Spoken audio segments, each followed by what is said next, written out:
Donc déjà, il y a la viticulture aujourd'hui qui a des petits problèmes, c'est par rapport au droit de plantation, puisque jusqu'à aujourd'hui, les viticulteurs n'étaient pas autorisés à planter autant qu'ils voulaient.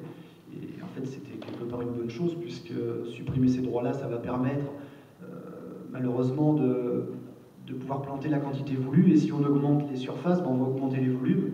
Quand on augmente les volumes, eh bien, on fait chuter les prix.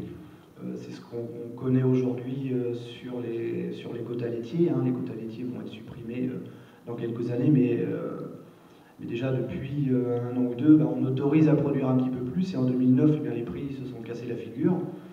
Il y a déjà des pays comme un pays comme la Suisse qui déjà depuis 3 ou 4 ans a ouvert les vannes pour le lait et ils font marche arrière puisque les prix sont vraiment trop faibles et ça devient plus viable. Donc en fait ça c'est le résultat d'une politique libérale. Hein. Plus on laisse faire le marché, eh bien on chute, les prix chutent. Et le problème c'est qu'en agriculture, quand il y a des baisses et des hausses, mais surtout des baisses, eh bien à chaque secousse, il y a des fermes et il y a des agriculteurs qui disparaissent. Donc c'est pas acceptable. Et contrairement aux propos du ministre de l'Agriculture dernièrement qui disait que par rapport à la crise du porc, en Bretagne il y a 6000 producteurs de porc, il y en a 600 qui sont en cessation de paiement.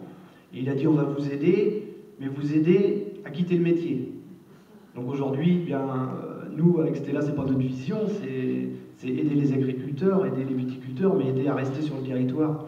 Plus on a des grosses structures, eh bien, moins elles sont viables. Et puis c'est important que le territoire ait un bon maillage du milieu agricole. Hein. Et ce sont les plus petites structures qui sont le plus créatrices d'emplois. Et par rapport toujours à la crise laitière, ceux qui s'en sont le mieux sortis, eh bien, ce sont ces petites structures, les petites fermes à taille humaine. Et c'est ce que l'on veut défendre, des entreprises, des exploitations à taille humaine. Aider aussi les agriculteurs qui souhaitent se convertir en agriculture biologique.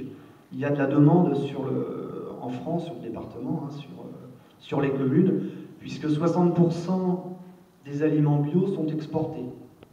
Ça veut dire que si les agriculteurs sont prêts à le faire, si on les soutient, eh bien, ils peuvent produire et il y aura de la demande locale. Encourager aussi les achats de produits locaux pour les cantines, que les cantines donc, achètent les produits locaux, que les maisons de retraite, que les collèges aussi achètent des produits locaux. Encourager les filières courtes, hein, les ventes directes. Plus les filières sont courtes, eh bien, plus le producteur s'y retrouve. Et aussi plus le consommateur s'y retrouve, parce qu'en général, les produits sont moins élevés. Hein.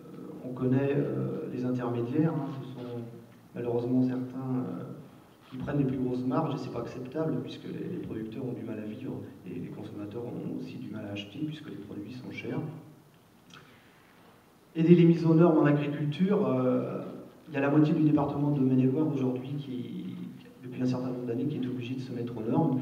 L'autre partie va devoir le faire, ce qui est normal, mais ce sont des sommes énormes, très conséquentes, donc il faut absolument continuer à soutenir ces fermes-là pour passer ce cap de mise aux normes. Et puis, pour terminer, en agriculture, aider aussi à l'autonomie alimentaire des fermes. Aujourd'hui, c'est encourager et aider financièrement, mais aussi faire part aux agriculteurs des techniques qui existent pour produire au maximum sur leur ferme, pour être le moins dépendant possible et produire bien leur aliment pour les animaux, de manière aussi à éviter les fluctuations de prix.